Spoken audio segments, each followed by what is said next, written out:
नमस्कार दोस्तों, आज हम बात करने जा रहे हैं ओपन एजुकेशन के बारे में। हालिया रिपोर्ट एनईपी का आया है और उन्होंने बताया है कि ओपन एजुकेशन क्या हो सकता है, इसका लाभ क्या है। ओपन एजुकेशन के माध्यम से भारत की शिक्षा व्यवस्था बिगड़ सकती है या सुधर सकती है, इसके बारे में आज हम इस सेशन के माध्यम से बात करेंगे। सबसे पहले हम समझ लेते हैं कि ओपन एजुकेशन होता क्या है। देखिए, ओपन एजुकेशन जो है एक प्रकार का वह व्यवस्था है जिसमें किसी भी उम्र के व्यक्ति शिक्षा ग्रहण कर सकता है, इसे हम ओपन एजुकेशन कहते हैं। और ओपन एजुकेशन के माध्यम से यानी भारत का शिक्षा व्यवस्था को पूर्ण रूप से आगे बढ़ाने का ये स्किल्स है। और ये एनईपी के द्वारा न्यू एजुकेशन पॉलिसी जो लागू किया गया था भारत सरकार द्वारा 2020 में, उसके तहत ये नीति को लाया गया है। तो आज हम इस सेशन के माध्यम से समझते हैं कि इसका क्या क्या फायदा हो सकता है और क्या इसका नुकसान हो सकता है। क्या ये वाकई लागू पूरे देश में होगा या इससे सुधार भी शिक्षा में होगा या नहीं होगा, चलिए समझते हैं। सबसे पहले समझिए कि इसमें जो खुली शिक्षा व्यवस्था के उद्देश्य बताया गया है। खुली शिक्षा व्यवस्था का उद्देश्य है कि चाहे वो गरीब हो, चाहे वो अमीर हो, चाहे वो ग्रामीण हो, शहरी हो, महिला हो, पुरुष हो, किसी भी वर्गों को शिक्षा प्राप्त करने का पूर्ण रूप से अधिकार है। पहला बात यह आता है। दूसरा बात आता है कि लाइफ लॉन्ग लर्निंग, यानी कि एक प्रकार से किसी भी व्यक्ति को घर बैठे शिक्षा प्राप्त ये करवाया जा सकता है।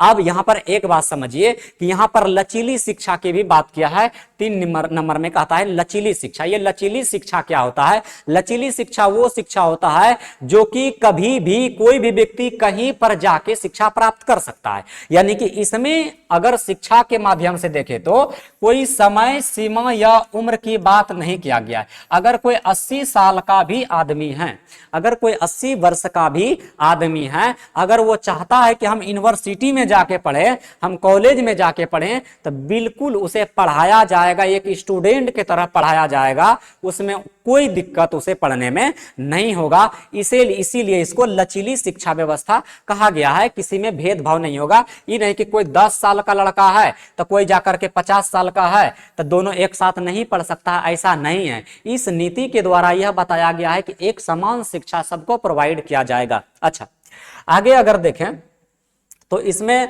कहता है कि इसका प्रमुख माध्यम क्या क्या हो सकता है, किस प्रकार से शिक्षा ग्रहण किया जा सकता है। तो सबसे पहले बताया है कि जो है स्कूल यानी ओपन स्कूलिंग और ओपन यूनिवर्सिटी, यानी कि ओपन मतलब कि खुला जो है स्कूल व्यवस्था पूर्ण रूप से सभी के लिए सुचारू होगा और यूनिवर्सिटी भी पूर्ण रूप से सभी के लिए सुचारू होगा। उसके बाद राष्ट्रीय मुफ्त विद्यालय यानी कि मुफ्त विद्यालय शिक्षा संस्थान, इंदिरा गांधी राष्ट्रीय मुफ्त विश्वविद्यालय जैसे इग्नू है। तो जो राष्ट्रीय क्या कहते हैं शिक्षा व्यवस्था है जो कि एकदम राष्ट्रीय मतलब एकीकरण के रूप में सबको शिक्षा प्रोवाइड कर रहा है, जैसे इग्नू है, इग्नू में कोई भी जाकर के किसी भी राज्य के कोई भी व्यक्ति जाके इग्नू में शिक्षा ग्रहण कर सकता है। जैसे इग्नू से एमए लोग करता है, पीजी करता है ना, उसी प्रकार से अगर इग्नू में चाहेगा कोई पढ़ना तो इग्नू में उसे मुफ्त शिक्षा दिया जाएगा। ये सबसे बड़ी व्यवस्था बनाया गया है।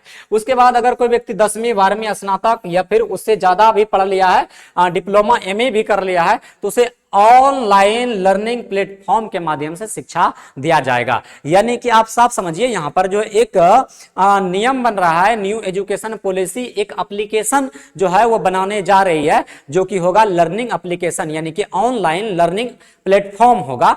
इस प्लेटफॉर्म के माध्यम से जो भी लोग शिक्षा ग्रहण करना चाहता है, किस उम्र का है, क्या पढ़ना चाहता है और क्या वो सीखना चाहता है, उसी तरह का उसको शिक्षा उस एप्लीकेशन पर दिया जाएगा। मान लीजिए कि कोई बूढ़ा आदमी 80 साल का है, 60 साल का है और उसे पढ़ना है, तो उस लर्निंग ऐप के माध्यम से, अब लर्निंग ऐप तो ये सीधा मतलब है डिजिटल है, डिजिटल मतलब ये ऑनलाइन चलेगा, तो आपको मोबाइल या टैबलेट या लैपटॉप वगैरह वगैरह कंप्यूटर पे ये चीज मिलने वाला है। तो देखना ये होगा क्या सरकार ये प्रोवाइड कराती है लोगों को या लोगों को स्वयं जो है कि अपना टैबलेट या मोबाइल खरीदना पड़ेगा। क्योंकि कोई ज्यादा देखिए अगर कोई पढ़ाई छोड़ दिया है ना तो उसे ज्यादा इंटरेस्टेड नहीं होगा वो ज्यादा पढ़ने में, तो सरकार उसको किस प्रकार का व्यवस्था देती है ये देखना होगा। काहे कि कोई व्यक्ति को बोलेगा भैया तुम्हें पढ़ना है, तुम्हें एक मोबाइल खरीदना, बूढ़ा व्यक्ति कहां से एक मोबाइल ले सकता है, वो 20,000 रुपया फंसा के एक मोबाइल नहीं ले सकता है। तो एक तरह से ये देखना होगा क्या ये सबसे बड़ी चैलेंज होगा या नहीं होगा, ये देखना होगा क्या सभी लोगों के लिए सच में ये शिक्षा मिलने वाला है। उसके बाद जो है कहता है डिजिटल लाइब्रेरी और ई कंटेंट के माध्यम से, यानी कि जो भी कस्बा होगा, जो ग्रामीण क्षेत्र होगा, जो टाउन होगा, जो बड़े टाउन होगा, वो हर क्षेत्रों में जो है कि एक लाइब्रेरी खोला जाएगा और वहां पर टीचर को प्रोवाइड करवाया जाएगा और वो टीचर जो है इन लोगों को एक स्किल्स सिखाएगा। स्किल्स मतलब अपन ऐसा नहीं है कि कोई आदमी मतलब 40 साल का है तो उसको जो सिखाएगा वो 10वीं का चीज सिखाएगा, 8वीं का सिखाएगा, ऐसा नहीं है। वो करता क्या है, सबसे बड़ी बात ये है वो क्या करता है, कौन सा कार्य करता है और किसमें उसको रुचि है, तो उस कार्यों के लिए उसको जो है स्किल्स सिखाया जाएगा। जिस क्षेत्र में वो काम कर रहा है उसी काम का उसको शिक्षा प्रोवाइड किया जाएगा। ये सबसे अच्छी बात उन्होंने कही है। उसके बाद जो है ऑल ओवर इंडिया में जो है एक पाठशाला भी डेवलप किया जाएगा, मतलब हर एक जगह एक पाठशाला अलग से डेवलप किया जाएगा जिसमें से कि बड़े बुजुर्ग लोग भी पढ़ सके। ठीक है, उसके बाद आगे अगर हम देखें तो कहता है सामुदायिक शिक्षा का केंद्र जो है वो गांव, शहर, चलने में सेंटर जहां कंप्यूटर, भाषा, सिलाई या कुकिंग, कहता है स्किल्स ट्रेनिंग आदि सिखाई जाएगी। यानी हम इस बात को बता दिए कि हर गांव में, हर कस्बा में, हर शहर में एक जो है ट्रेनिंग सेंटर खोला जाएगा कुकिंग के लिए। कोई खाना बनाना पसंद करता है उसको वो सिखाया जाएगा, कोई सिलाई मशीन सीखना चाहता है उसको वो सिखाया जाएगा। यानी कि विभिन्न प्रकार का जो भी जिस फील्ड में काम करना चाहता है उसको हर तरह से शिक्षा मिलने वाला है। ये बहुत अच्छी बात सरकार ने ये नीति लाया है। इसमें फायदा किसको है, जिन लोगों को जानकारी नहीं है उसको बहुत अच्छा से ये सीखना भी चाहिए और सरकार से ये निवेदन है कि भैया आप जो है इसको पूरी तरह से लागू करिए। काहे कि बहुत सारे लोगों को चीजों के बारे में पता नहीं होता है लेकिन फिर भी वो कार्य हो जाता है या कर लेता है जिसमें बहुत ज्यादा गड़बड़ियां हो जाता है। जैसे गांव में आप डॉक्टर देखे होंगे तो गांव के डॉक्टर को उतना मतलब एजुकेशन उसके पास नहीं होता है, उतना एक्सपीरियंस उसके पास नहीं होता है, फिर भी वो डॉक्टरी मतलब डॉक्टर बन जाता है और काम करता है। उसी प्रकार से अगर वो डॉक्टर में, अगर गांव में एक छोटा मोटा डॉक्टर है, अगर उसे अगर सिखाया जाएगा, उसे ट्रेनिंग दिया जाएगा, गांव में भी ये व्यवस्था लागू एकदम बहुत अच्छे से होगा। और कहीं ना कहीं देखिए डॉक्टरी व्यवस्था ऐसा है कि हर लोगों को कहीं ना कहीं सीखना चाहिए, हर लोगों को थोड़ा बहुत इसका जानकारी रखना चाहिए। 10 मेडिसिन का उसको नाम याद रखना चाहिए, 10 उसको बीमारियों का बारे में पता होना चाहिए और उसको इंजेक्शन के बारे में पता होना चाहिए। काहे कि जरूरी पर अगर वो दे देता है, जरूरी पर वो काम कर जाता है तो इससे बेनिफिट और लोगों के लिए क्या हो सकता है। तो डॉक्टरी में अगर एजुकेशन या ट्रेनिंग सेंटर अगर सरकार खोल रही है तो और भी बहुत अच्छा है। तो हर चीज के माध्यम से जो है कि एक गांव भी अब एक उज्जवल भविष्य की कामना कर रहा है। उसके बाद जैसे कि यहां पर कहता है हर उम्र के लिए लाभ, इसमें क्या है तो कहता है कि बच्चों के लिए जो है अगर वे किसी कारण से स्कूली शिक्षा छोड़ चुके हैं, यानी कि अगर कोई बच्चा पढ़ना छोड़ चुका है और पढ़ के वो कमा रहा है, कहीं नहीं पढ़ रहा है, तो अगर वो दोबारा से पढ़ना चाहता है तो वो पढ़ाई पूरी वहीं से कर सकता है और इसका एक वैलिडिटी सर्टिफिकेट भी उसको दिया जाएगा।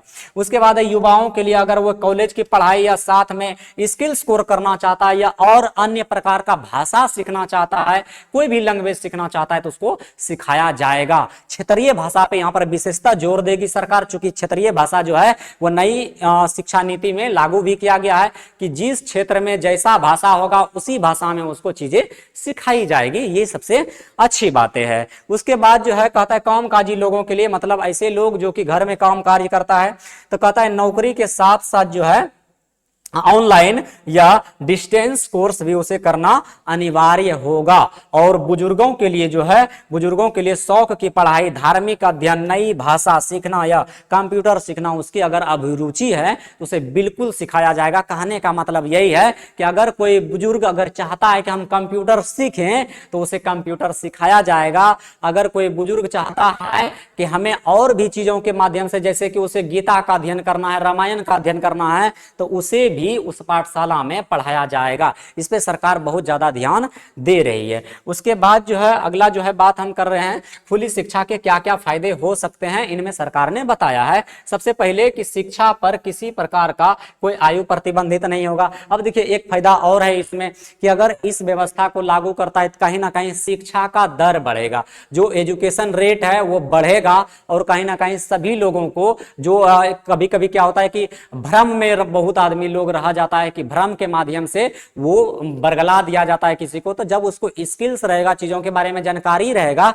तो उसे कोई बरगला नहीं पाएगा, उसका शोषण नहीं कर पाएगा। ये सबसे बड़ी बात है। उसके बाद कहता है कम लागत में उसको शिक्षा दिया जाएगा। कम लागत का मतलब यही हो गया कि उसको जो शिक्षा दिया जाएगा वो सरकार के द्वारा पूर्णतः वो फ्री प्रोवाइड कर दिया जाएगा। उसके बाद स्वयं की गति को बढ़ाने के लिए जो है यहाँ पर पढ़ाई की सुविधा करना चाहिए। और उसके बाद दूरस्थ इलाकों में यानी गांव गांव यानी कस्बे कस्बे हर कोने में ये शिक्षा पहुंच सके। उसके बाद है नई स्किल्स सीखने का अवसर जिससे रोजगार और आत्मनिर्भरता बढ़े, यानी कि व्यक्तियों को उसके बारे में बताया जाएगा, एक नए स्किल्स सिखाया जाएगा। नए स्किल्स का मतलब हम फिर से बता रहे हैं कि जिस क्षेत्र में जो है उस क्षेत्र का उसको शिक्षा दिया जाएगा, उसके बारे में उसको बताया जाएगा। तो ये बहुत बड़ा फायदा है। उसके बाद है कि इसकी स्थितियां क्या हो सकती है, तो स्थितियां यह है कि सबसे बड़ा संस्थान जो इग्नू को माना है, इग्नू में सबसे ज्यादा इसका शिक्षा मिलने की पूरी चांस है। उसके बाद है सरकार ने सबको शिक्षा, हर उम्र के व्यक्तियों को डिजिटल प्लेटफॉर्म और मुफ्त विश्वविद्यालय योजना भी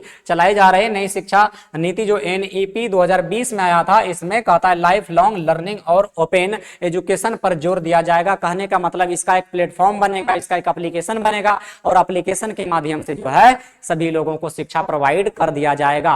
तो आप लोग कमेंट में बताइए कि सरकार का ये नीतियां कैसा है, क्या वाकई ये नीति लागू होगा, और अगर लागू होगा तो कहां तक ये सक्सेसफुल होगा और कहां तक ये विकास कर पाएगा शिक्षा में। क्या शिक्षा का रेट बढ़ेगा या लोगों में स्किल्स डेवलपमेंट होगा।